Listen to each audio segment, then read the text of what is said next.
पहले तो मैं भाई से करबद्ध प्रार्थना करता हूँ और मैं कहना चाहता हूँ कि देखिए, संत रामपाल जी महाराज जी के शिष्य किसी भी देवी देवता का अनादर नहीं करते हैं। ना तो संत रामपाल जी महाराज जी किसी भी देवता का अनादर करते हैं, ना उनके शिष्य किसी भी देवी देवता का अनादर करते हैं। हमारे संत रामपाल जी महाराज जी तो ये कहते हैं कि तीनों देवा कमल दल बसे, ब्रह्मा विष्णु महेश, और प्रथम इनकी वंदना फिर सुन सदगुरु उपदेश।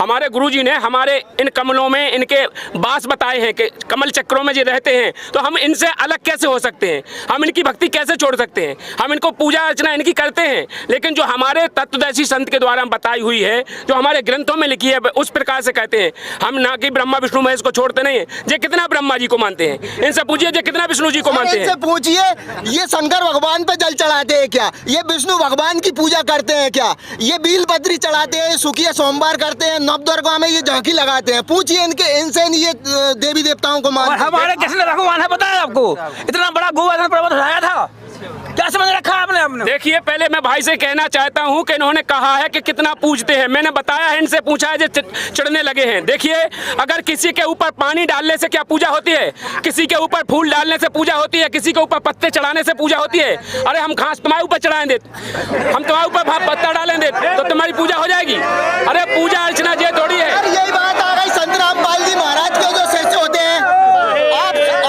आपके माध्यम से जानना चाह रहे हैं, आपके माध्यम से बोल रहे हैं, ये संत रामपाल जी महाराज के जो शिष्य हैं वो ऐसी ही बातें करते हैं, आपको जल चढ़ा दे आपकी। तो ये आज हमारे बुजुर्ग हम देखते आ रहे हैं, पूजा करते आ रहे हैं, हमने देखी है, हमारे घर में होती है पूजा। संत रामपाल जी महाराज तो अभी से 20 साल से भक्ति बता रहे हैं। इससे पहले तो ये सभी पूजाएं चल रही थी, विष्णु भगवान की सभी, पूरा संसार पूजा कर रहा है। ये भी सुन लीजिए इनकी बात। पहली बात मेरी अब सुनिए, आपने कहा है, मैं इसलिए कह रहा हूँ, आपको चिढ़ लगी है। मैंने बताया है कि ये बेलपत्र चढ़ाना या पूजा करना नहीं है, जल चढ़ाना पूजा करना नहीं है, अगरबत्ती लगाना ये कोई पूजा नहीं है। हम आपके सामने, तुम तो अगरबत्ती की बात कर रहे हैं, हम आपके सामने पलीता बना ले बढ़िया मिट्टी के तेल को, और तुम्हारे सामने घुमा उठे या उन भगवान। सर यही बात हो गई ना, यही बात हो गई पूजा में। मेरी बात सुनिए। नहीं, हम आपके माध्यम से देखो, पूजा में देखो, हम जो करते आ रहे थे पूजा, वो पूजा चल रही थी। अब ये बोल रहे हैं कि भाई ऐसे ये पूजा नहीं होती है, तो पूजा के बारे में जानना चाह रहे हैं, कैसे पूजा होती है हमें बताएं। मैं यही बताना चाहता हूँ, पूजा ये नहीं है। पूजा क्या है, हमारे सदग्रंथों में क्या लिखा है। देखिए, रामायण में लिखा है, मैं पहले आपको रामायण में बता दूं। रामायण में स्पष्ट लिखा है, कलयुग योग न यज्ञ न ज्ञाना, एक आधार नाम गुण गाना। कलयुग के अंदर कोई पाखंड करने की जरूरत नहीं है। आप रामायण पढ़ते हैं, रामायण मानते हैं, आप रामचंद्र जी को तो मानते हैं, तो रामायण में स्पष्ट लिखा है, कलयुग योग न यज्ञ न ज्ञाना, एक आधार नाम गुण गाना। नाम लिखा है, राम भी नहीं लिखा है। सुनिए मेरी बात पूरी। फिर लिखा है, कलयुग केवल हरि गुण गाहा, सो नर भव सागर तर जहा। कलयुग के अंदर पाखंड करने की। दोस्तों, स्वागत है आप सभी का हमारे आज के इस नए वीडियो में। आज हम पहुंचे हैं सतलोक आश्रम धनाना। तो यहाँ पर संत रामपाल जी महाराज जी के एक तरफ फॉलोअर्स हैं, एक तरफ वो लोग हैं जो यहाँ पर आश्रम को और यहाँ की व्यवस्थाओं को देखने के लिए कुछ दूर दूर से लोग आए हुए हैं। तो हम सबसे पहले उन लोगों से जान लेते हैं जो संत रामपाल जी महाराज जी से दीक्षा नहीं लिए हैं, और वो यहाँ पर संत रामपाल जी महाराज जी के आश्रम में जो सारी व्यवस्थाएं हैं, जो भंडारा है विशाल होने वाला है, उसके लिए यहाँ पर आए हुए हैं। तो हम सबसे पहले उन्हीं का जानकारी ले लेते हैं। नमस्कार सर। नमस्कार जी। क्या नाम है सर? कृष्णकांत प्रजापति। सर, यहाँ पर आप किस लिए आए हुए हैं? यहाँ जो संत रामपाल जी महाराज शिष्य है ना, उन्होंने बताया कि भाई यहाँ भंडारा हो रहा है, तो देखने के लिए आए, हम घूमने के लिए आए हैं, कैसा चल रहा है यहाँ, क्या चल रहा है। जी सर, तो आपको यहाँ पर कैसा लग रहा है सर? यहाँ व्यवस्थाएं तो सारी अच्छी लग रही, खान पान की व्यवस्था है, शुद्ध का भंडारा भी चल रहा है, और सारी रजाई गद्दे, मतलब सोने के लिए, लेटने के लिए पंखे भी है, सारी मतलब सारी व्यवस्थाएं अच्छी हैं। बस विषय ये है कि संत रामपाल जी महाराज जो भक्ति करना क्या जरूरी है। तो यहाँ पर अभी जो है, जो लोग दूर दूर से आए हुए हैं, जो संत रामपाल जी महाराज जी से दीक्षा नहीं लिए हैं, वो उनका कहना है कि यहाँ पर व्यवस्थाएं तो सही है, लेकिन दीक्षा लेकर हमें भक्ति करने की क्या आवश्यकता है। तो यहाँ पर कुछ संत रामपाल जी महाराज जी के फॉलोअर्स भी हमारे साथ जुड़ रहे हैं, तो उनसे हम बात करेंगे, जानेंगे इस प्रश्न का सवाल जवाब क्या रहेगा उनका। नमस्कार सर। नमस्कार जी। क्या नाम है सर आप? मेरा नाम हेमंत दास है।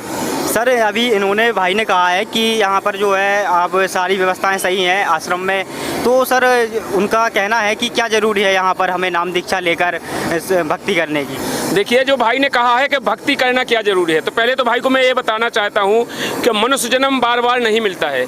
अपने शास्त्रों में इसका प्रमाण है, अपने सदग्रंथों में भी बताया गया है कि मनुष्य का जीवन बड़ा अनमोल है, बार बार नहीं मिलता है। संत रामपाल जी महाराज जी ने सत्संगों के माध्यम से बताया है कि मानुष जन्म दुर्लभ है, मिले ना बारंबार, और तरबर से पत्ता टूट गिरे बहु नहीं लगता डार, और मानुष जन्म पाए के नहीं रटे हरि नाम, तो जैसे कुआं जल बिना बनवाया क्या काम। मनुष्य का जीवन बड़ा अनमोल है, अपनी रामायण में भी प्रमाण है इस बात का। रामायण में कहते हैं, बड़े भाग मानुष तन पावा, सुर दुर्लभ सब ग्रंथन गावा। बड़े भाग से मनुष्य शरीर मिला है, और मनुष्य शरीर मिलने का उद्देश्य इतना ही नहीं है कि हम यहाँ पर आए हैं, हमारे बच्चे हो जाएं, हमारे कार कोठी हो जाए, बंगला बन जाए, हमारा सब कुछ हो जाए, इसके बाद भलाई हम बढ़ जाए, पे हमें कोई जरूरत नहीं।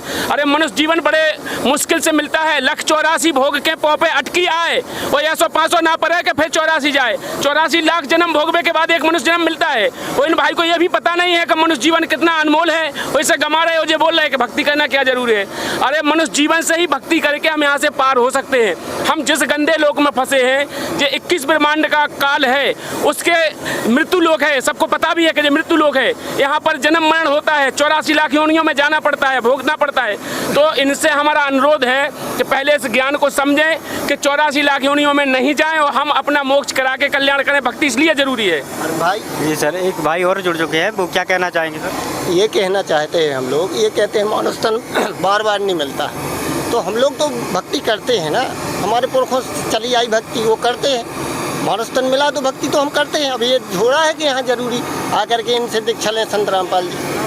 तो सर इनका कहना है कि ज़रूरी है कि हम भक्ति तो यहाँ से करते आ रहे हैं, अभी पहले से भी करते हैं हम भक्ति, बहुत सारे देवी देवताओं की भी भक्ति करते हैं। सर तो क्या ज़रूरी है संत रामपाल जी महाराज जी से दीक्षा लेकर ही हम भक्ति करें?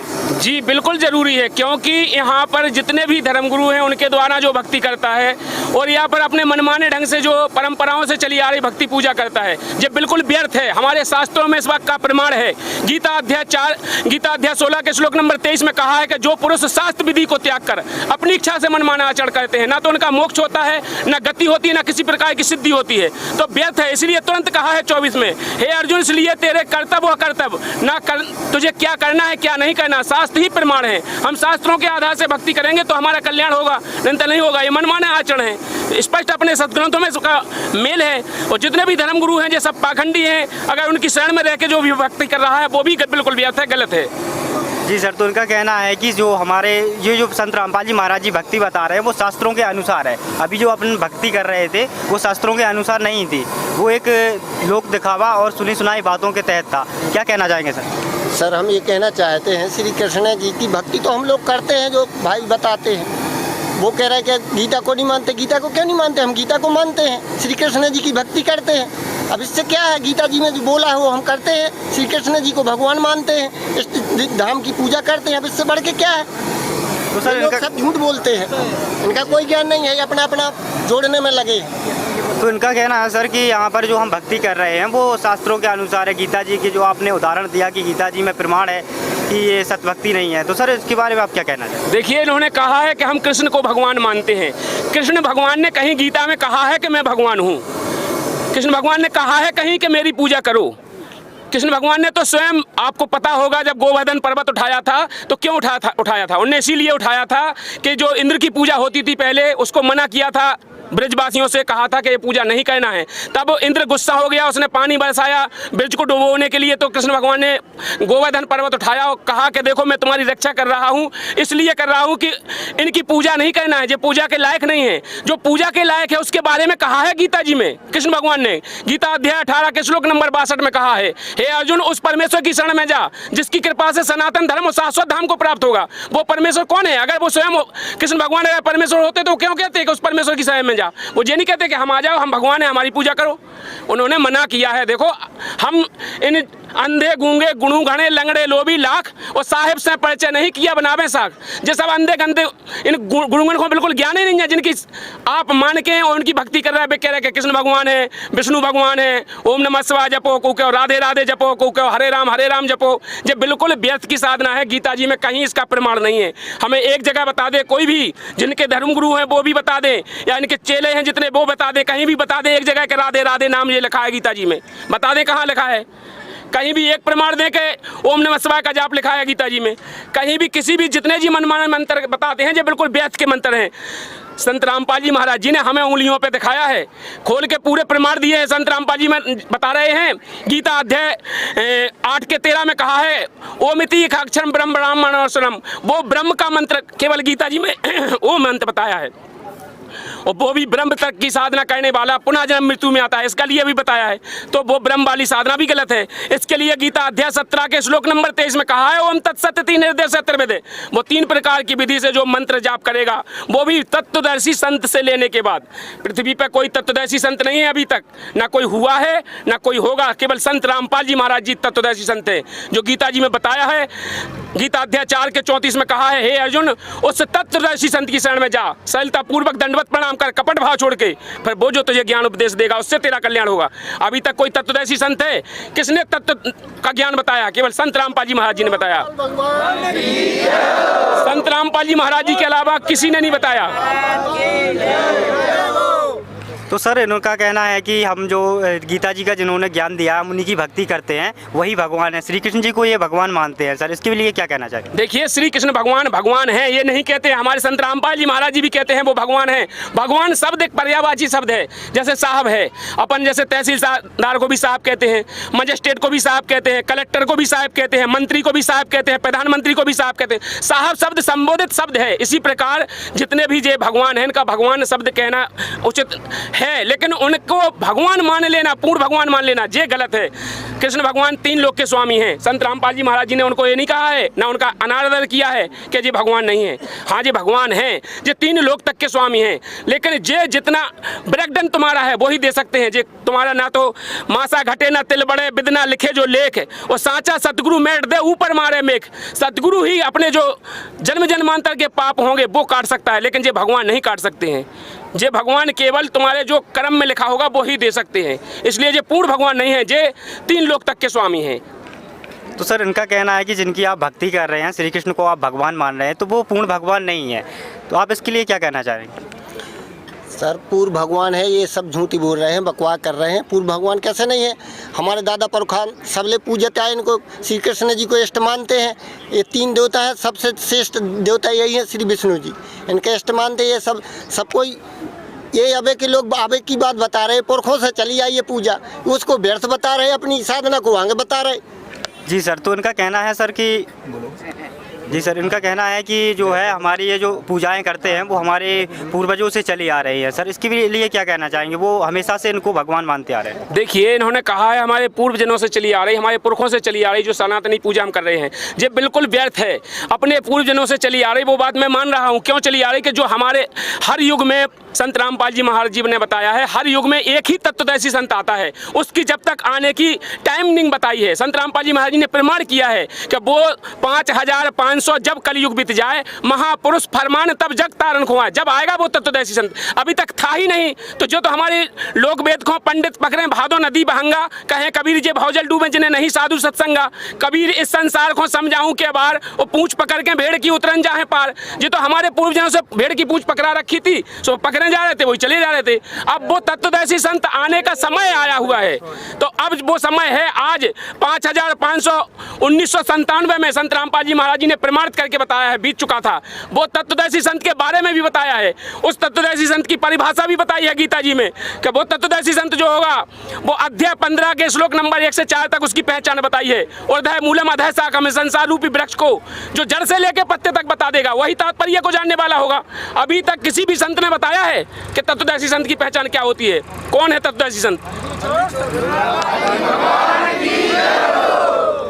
तो दोस्तों इनका कहना है कि तत्वदर्शी संत जो है वो पूर्ण परमात्मा है कि अवतार होते हैं या पूर्ण परमात्मा हैं। तो सर आज के समय में पूर्ण तत्वदर्शी संत कौन है सर?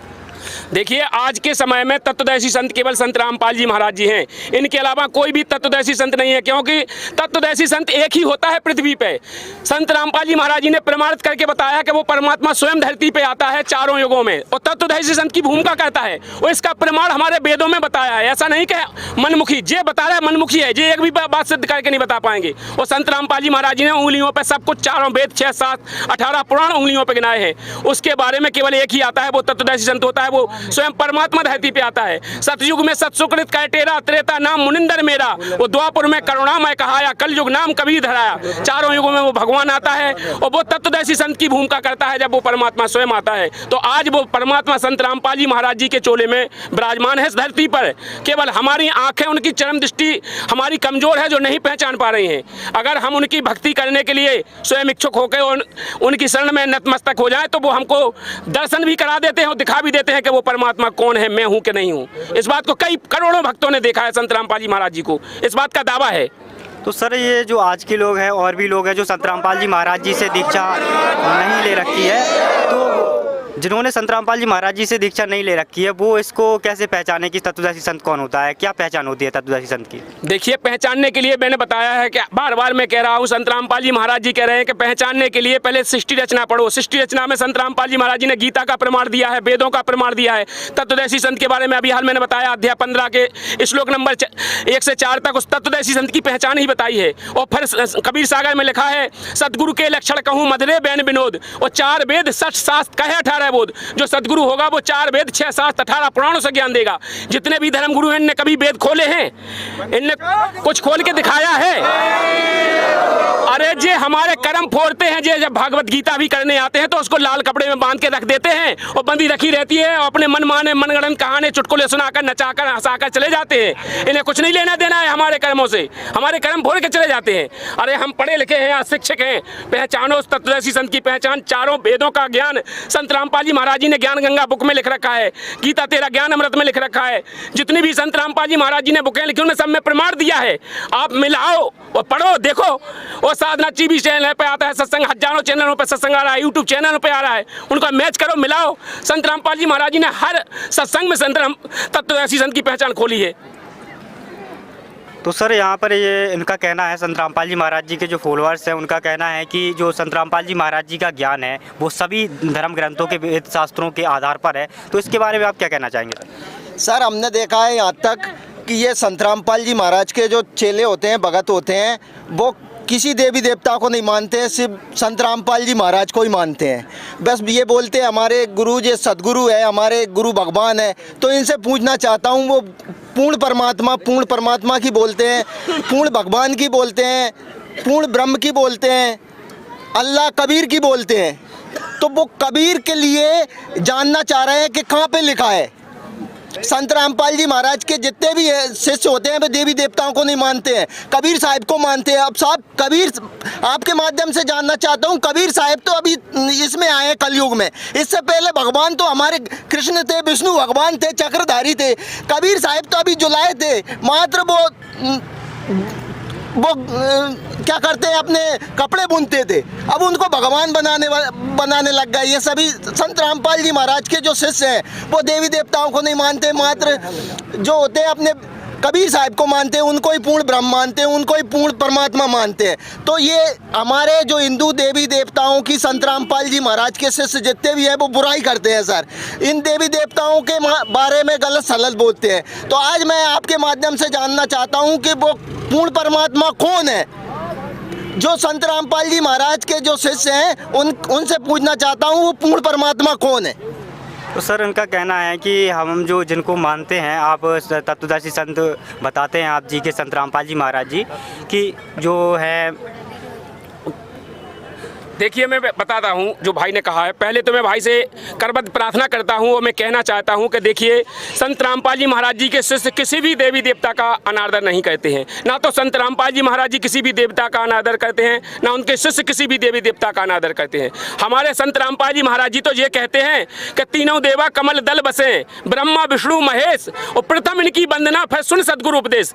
हमारे गुरु जी ने हमारे इन कमलों में इनके वास बताए हैं कि कमल चक्रों में ये रहते हैं। तो हम इनसे अलग कैसे हो सकते हैं, हम इनकी भक्ति कैसे छोड़ सकते हैं। हम इनको पूजा अर्चना इनकी करते हैं, लेकिन जो हमारे तत्वदर्शी संत के द्वारा बताई हुई है, जो हमारे ग्रंथों में लिखी है, उस प्रकार से कहते हैं। हम ना कि ब्रह्मा विष्णु महेश को छोड़ते नहीं है। ये कितना ब्रह्मा जी को मानते हैं, इनसे पूछिए ये कितना विष्णु जी को मानते हैं। इनसे पूछिए ये शंकर भगवान पे जल चढ़ाते हैं क्या, ये विष्णु भगवान की पूजा करते हैं क्या, ये बीलपत्री चढ़ाते हैं, सुखिया सोमवार करते हैं, नवदुर्गा में ये झांकी लगाते हैं। पूछिए इनसे ये देवी देवताओं को मानते हैं। हमारे किसने भगवान है पता है आपको? इतना बड़ा गोवर्धन पर्वत उठाया था क्या समझ रखा है आपने? देखिए पहले मैं भाई से कहना चाहता हूं कि इन्होंने कहा है कि कितना पूजते हैं। मैंने बताया है, इनसे पूछा है जो चढ़ने लगे हैं। देखिए अगर किसी के ऊपर पानी डालने से क्या पूजा होती है? किसी के ऊपर फूल डालने से पूजा होती है? किसी के ऊपर पत्ते चढ़ाने से पूजा होती है? अरे हम घास तुम्हारे ऊपर चढ़ाएं दे, हम तुम्हारे ऊपर पत्ता डालें दे तो तुम्हारी पूजा हो जाएगी? अरे पूजा अर्चना ये थोड़ी है। यही बात आ गई संत रामपाल जी महाराज के जो शिष्य होते हैं, आपके माध्यम से जानना चाह रहे हैं, आपके माध्यम से बोल रहे हैं, ये संत रामपाल जी महाराज के जो शिष्य हैं वो ऐसी ही बातें करते हैं, आपको जल चढ़ा दे आपकी। तो ये आज हमारे बुजुर्ग हम देखते आ रहे हैं, पूजा करते आ रहे हैं, हमने देखी है, हमारे घर में होती है पूजा। संत रामपाल जी महाराज तो अभी से 20 साल से भक्ति बता रहे हैं, इससे पहले तो ये सभी पूजाएं चल रही थी, विष्णु भगवान की सभी पूरा संसार पूजा कर रहा है। ये भी सुन लीजिए इनकी बात। देखिए पहली बात मेरी अब सुनिए, आपने कहा है, मैं इसलिए कह रहा हूँ आपको चिढ़ लगी है। मैंने बताया है कि ये बेलपत्र चढ़ाना या पूजा करना नहीं है, जल चढ़ाना पूजा करना नहीं है, अगरबत्ती लगाना ये कोई पूजा नहीं है। हम आपके सामने, तुम तो अगरबत्ती की बात कर रहे हैं, हम आपके सामने पलीता बना ले बढ़िया एक मिट्टी के तेल को और तुम्हारे सामने घुमा उठे या उन भगवान। सर यही बात हो गई ना, यही बात हो गई पूजा में। मेरी बात सुनिए, नहीं हम आपके माध्यम से देखो, पूजा में देखो हम जो करते आ रहे थे पूजा, वो पूजा चल रही थी। अब ये बोल रहे हैं कि भाई ऐसे ये पूजा नहीं होती है, तो पूजा के बारे में जानना चाह रहे हैं, कैसे पूजा होती है हमें बताएं। मैं यही बताना चाहता हूँ, पूजा ये नहीं है। पूजा क्या है, हमारे सदग्रंथों में क्या लिखा है? देखिए रामायण में लिखा है, मैं पहले आपको रामायण में बता दूं, रामायण में स्पष्ट लिखा है, कलयुग योग न यज्ञ न ज्ञाना, एक आधार नाम गुण गाना। कलयुग के अंदर कोई पाखंड करने की जरूरत नहीं है। आप रामायण पढ़ते हैं, रामायण मानते हैं, आप रामचंद्र जी को तो मानते हैं, तो रामायण में स्पष्ट लिखा है, कलयुग योग न यज्ञ न ज्ञाना, एक आधार नाम गुण गाना। नाम लिखा है, राम भी नहीं लिखा है। सुनिए मेरी बात पूरी। फिर लिखा है, कलयुग केवल हरि गुण गाहा, सो नर भव सागर तर जहा। कलयुग के अंदर पाखंड करने की जरूरत नहीं है।